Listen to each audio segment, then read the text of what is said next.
Alates 2018. aastast sõltub maksuvaba tulu suurus sinu aastasest brutotulust. Mõtle oma aastane tulu läbi, et järgneval aastal ei peaks tulumaksu juurde maksma.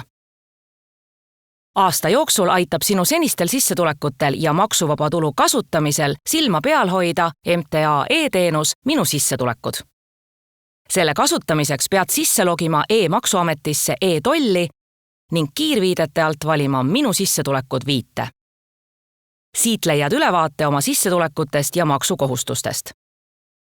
Tegemist on eeldatava tulumaksukohustusega, mis on arvutatud Maksu- ja Tolliametile seni teadaolevate andmete pealt. Eeldatava tulumaksukohustuse arvutamisel puuduvad andmed lisatulude kohta, näiteks vara müük, välismaal teenitud tulu või üüritulu. Lisatulude saamisel pead ise jälgima, kas need muudavad sinu maksuvaba tulu suurust.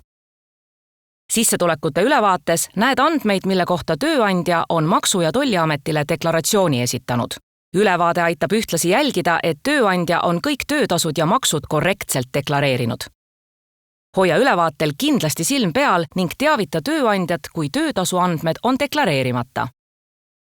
Hoia e-maksuametis e-tollis kontaktandmete all oma meiliaadress ajakohasena, et saaksime sind teavitada maksuvaba tulu summa täitumisest.